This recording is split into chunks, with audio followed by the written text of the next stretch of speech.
फरीदाबाद के प्याली चौक पर सड़क दुर्घटना का शिकार हुए इंजीनियर सचिन कुमार की मौत का मामला अब तूल पकड़ता जा रहा है। पीड़ित परिवार को मुआवजा देने की मांग को लेकर सामाजिक संगठनों ने लघु सचिवालय के बाहर विरोध प्रदर्शन किया और जिला उपायुक्त को एक ज्ञापन भी सौंपा। बताया जा रहा है कि 2 दिन पहले जनता कॉलोनी के रहने वाले सचिन बाइक पर सवार होकर किसी काम से हार्डवेयर चौक से अपने घर जा रहे थे। जैसे ही वो प्याली चौक पर पहुंचे तो सड़क खराब होने के कारण वो सड़क दुर्घटना का शिकार हो गए और उनकी मृत्यु हो गई। सड़क दुर्घटना के पीछे की वजह सड़क का खराब होना बताया जा रहा है। परिजनों का आरोप है कि इस हादसे का जिम्मेदार प्रशासन है, क्योंकि अगर सड़क सही होती तो सचिन का एक्सीडेंट न होता। 3 दिन पहले सड़क दुर्घटना में हुई एक इंजीनियर की मौत के बाद जो है वो परिजन अब न्याय की गुहार लगाने के लिए फरीदाबाद के लघु सचिवालय पहुंचे हैं और डीसी साहब के माध्यम से उन्होंने न्याय की गुहार लगाई है कि जो भी इस हादसे में दोषी है उसके खिलाफ उचित कार्रवाई हो। तो क्या कुछ न्याय की गुहार लगाने के लिए पहुंचे, कुछ सामाजिक संस्थान भी जो है वो पहुंचे। पहले उनके भाई से जानते हैं कि क्या पूरा मामला था। क्या नाम भी आपका? कपिल शर्मा। क्या हुआ था, क्या पता लगा था आपको? मैं सो रहा था तो मेरे किसी रिलेटिव ने आके बताया कि तेरी बाइक का नंबर न्यूज़पेपर में आया तेरे नाम से।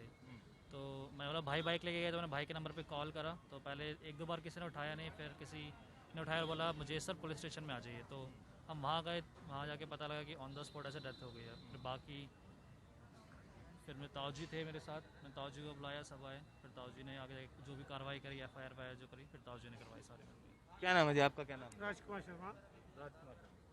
आप ताऊजी हो? मैं सगा ताऊजी हूँ। मेरे क्या भाई मानते हैं आप, क्या वजह रही? आपने देखा होगा जाकर के वहाँ पे मौके पे, क्या कारण? प्रशासन की कमी रही। रोड पे खड्डे हैं, खड्डे पे इतने घेरे हैं कि उस पर आना जाना बड़ा मुश्किल है।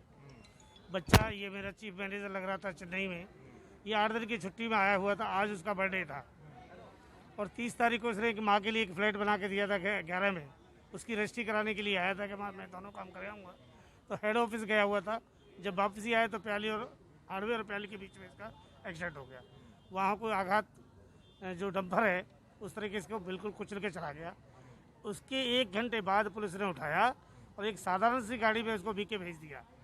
उसके बाद आज तक ना कोई प्रशासन ना पुलिस कोई भी पूछने को नहीं आया कि भाई आपके साथ क्या हुआ है। बिल्कुल, कहीं ना कहीं सरकार रोड टैक्स लेती है और टैक्स लेती है, भारी भरकम जो है वो आम आदमी पर बोझ पड़ता है, लेकिन सुविधाओं के नाम पर जो है वो बिल्कुल आम आदमी की हाथ खाली होते हैं। और कुछ सामाजिक संस्थान से आए हुए लोग, इनसे जानते हैं कि क्या कुछ इन्होंने डीसी साहब से मुलाकात की। क्या नाम है? वरुण शौकत नाम भाई जी मेरा। एक तो बात ये है कि देखो 2 साल पहले 2018 में हम 16 दिन तक बाबा राम केवल जी और हम सारे धरने बैठे थे इस रोड के लिए। 40 लाख रुपए की लीपापोती करके इसको बना दिया गया था। वो 2 महीने के अंदर ही 6 महीने के अंदर वो बह गई थी पानी के अंदर। नाले का पानी वहाँ पे आता है।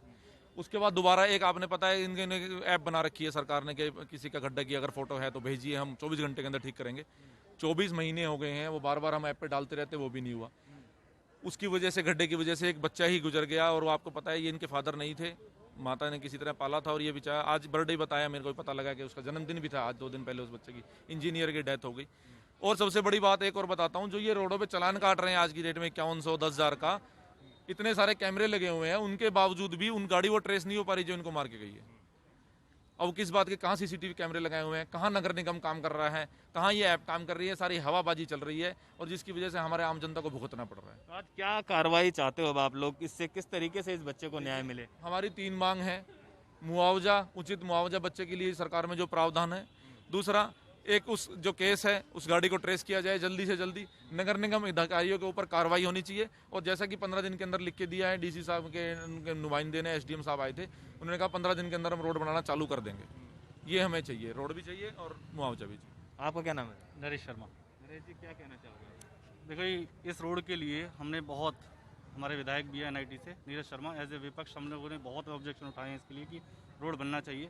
हमने कृष्णपाल जी को भी, प्रशासन को भी, सोशल मीडिया पे 2 साल से हम लगे हुए हैं कि ये तीनों रोड जो NIT विधानसभा के अंदर आते हैं, तीनों बहुत बुरी हालत है। इससे पहले भी एक लेडीज़ का जो है एक्सीडेंट हो गया था, वो गिर गई थी, उनके हाथ में लग गई। एक और जेंट्स थे, वो बाइक से गिर गए, उनका हाथ टूट गया। लेकिन इस इंसिडेंट में प्रशासन को समझना चाहिए कि एक जान चली गई है। इसके लिए हम इंसाफ लड़ेंगे, इन परिवार के साथ खड़े हैं।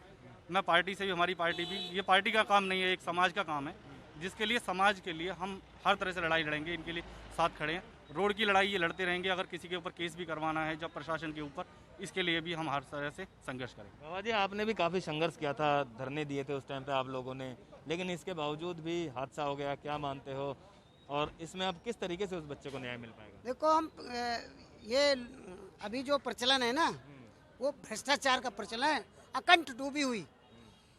सरकारों चाहे अधिकारियों वो अकंठ डूबे हुए हैं। हर पल पल एक नया घोटाला उजागर हो रहा है, और उसके बावजूद भी जो सरकार के मुखिया वो ये कहते हैं कि मैं ईमानदार हूँ। मैं कहता हूँ अगर ऐसी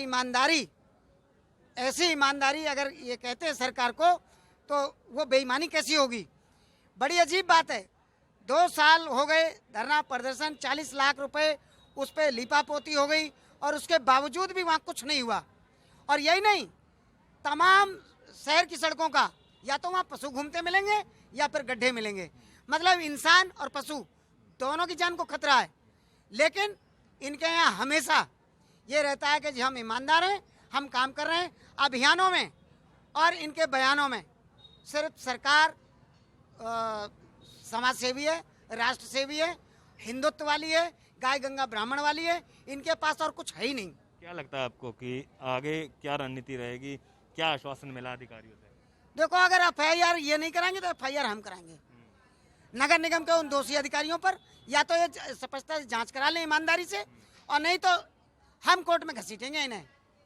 और वो हमारे कवि ने, राष्ट्र कवि ने कहा था कि जिस शहर में कोई भूखा हो या ऐसे मर जाए, चलता फिरता मर जाए अकाल मौत से, तो उस शहर का विधायक, सांसद, DC, SDM और निगम अधिकारी या जो भी जिम्मेवार अधिकारी हो, एक बार उसको सजा मिल जाए, एक बार उसको फांसी पे लटका दिया जाए तो सब सही हो जाएगा सिस्टम। बिल्कुल सही बात है। एक नौजवान जो परिवार का सहारा था, उसकी जीवन लीला उसकी समाप्त हो गई। और कहीं ना कहीं साफ तौर से इन लोगों का कहना है कि जो इस पूरे प्रकरण में दोषी हैं, चाहे वो नगर निगम के अधिकारी हो या फिर कोई भी ऐसा अधिकारी हो जिसकी लापरवाही के चलते यह हादसा हुआ और उस नौजवान की मौत हुई है, उसको सख्त से सख्त उसके खिलाफ कार्रवाई होनी चाहिए।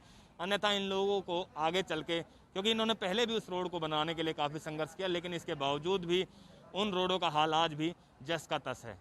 अब देखते हैं कि सरकार इस युवक को जो है वो कितना न्याय दिलवा पाती है। फरीदाबाद से अनिल राठी, पंजाब केसरी TV।